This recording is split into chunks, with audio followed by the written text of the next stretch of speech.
আর নমস্কার বন্ধুরা, তোমরা সবাই কেমন আছো? আশা করছি তোমরা সবাই খুবই ভালো আছো এবং সুস্থ আছো, আর আমিও ভালো আছি।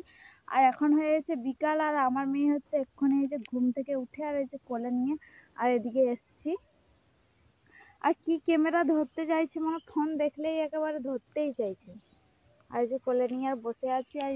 আর আমাদের বাড়ির পেছন দিকে এই যে মানে সবজি বাড়ির কাছেই বসে আছে, আর আমরা হচ্ছে তোমাদের দাদা হচ্ছে পাইপগুলো গুটাচ্ছে, ওকেই তাকিয়ে আছি। আর আমার মেয়ে যে ঘুম থেকে উঠে হচ্ছে ঘুরতে যায়, সেই জন্য আমি যে ঘুরতে নিয়ে এলাম একটু।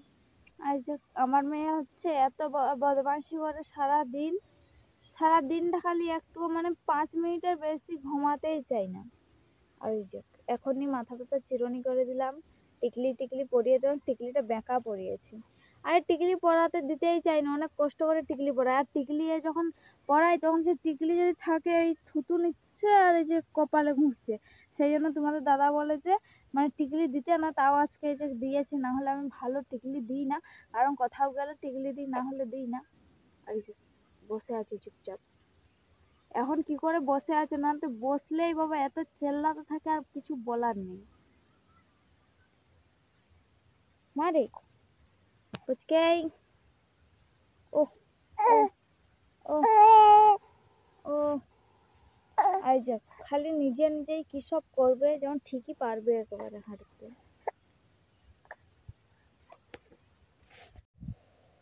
আর আমার মেয়ের জন্য তো আমি কোনো এবার ভিডিও টিডিও বানাতেই পারছি না, কারণ সারাদিন একে নিয়ে আমি ব্যস্ত। আর সকাল থেকে আমি মানে সকালে যদি কলে টলে নেই তাহলে একটু কাজকর্ম বা রান্না বান্না করতে পারি, না হলে আমি খেতে খেতে পর্যন্ত টাইম পাই না এই মেয়েটার জন্য। আর এই তো কারো কাছে থাকতেই চাই না, মানে অচেনা লোকের কাছে থাকতেই চাই না, না হলে বাবা মা, না হলে তোমাদের দাদা।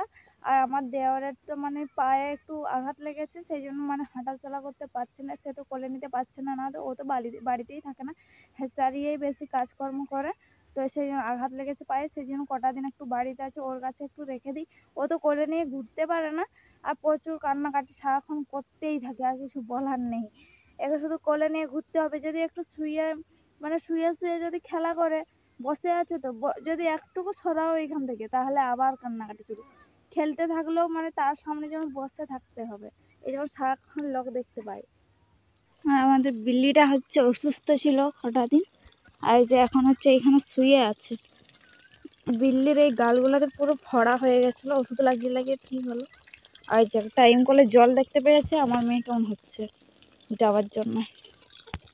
আর আছে এই যে জল পড়ছে। আর এই ঝাঁট পাট কিচ্ছু দিইনি এখনো, আর আমার মেয়েকে না রাখলে আমি ঝাঁট দিতেও পারবো না, সেই জন্য ঝাঁটও দিইনি। কেমন নোংরা হয়ে আছে পুরো খামার।